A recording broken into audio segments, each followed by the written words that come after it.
جەماوەری کوردستان حیزب و لایەنە سیاسیەکان چالاکوان و ئازادی خوازان لای هەمووتان ناشکرایە دەسەڵات لە ماوەی ڕابردوودا زوڵم و ستەمی زۆری بەرامبەر فەرمانبەران و چین و توێژە جیاوازەکان کردووە بە تایبەت لەو 4 ساڵی کۆتاییدا کە بڕینی موچە و قوتی خەڵک بوو لەم چوارچێوەیەدا چالاکوانان و ڕۆژنامە نووسان لە ناوچە جیاجیاکاندا گربوونەوە خۆپیشاندانی و ناڕزایەتیان ڕێخست و ئێمەش وەک دەڤەری ڕاپەڕین هاوشان لەگەڵ شوێنەکانی دیکەدا شەرەفمەندی کارکی ڕێخستن و سەرپەرشتیکردنی خۆپیشاندانەکانمان دەکرد بەڵام ئەوەی جێگەی داخە دەسەڵات ئێستا کەوتۆتە تۆڵەکردنەوەی ئەو چالاشیکردنەدا و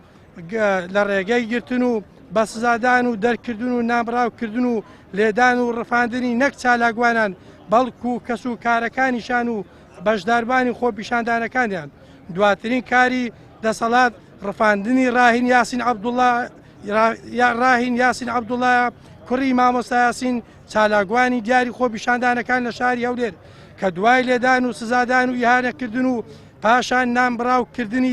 نامبڕاوکردنیدا ئەو کارەی دەسەڵات نابێت جێگەی قبول بێت بۆیە ئێمە لێرەوە وەک چالاکوانان و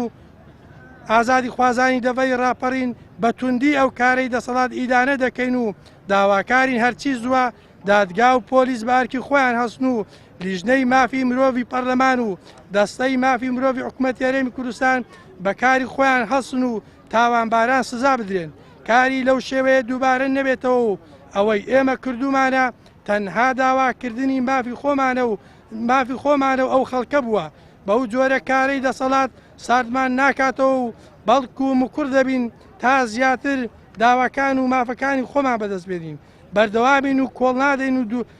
بەردەوامین و کۆڵ نادەین تا بەدەستهێنانی مافەکانمان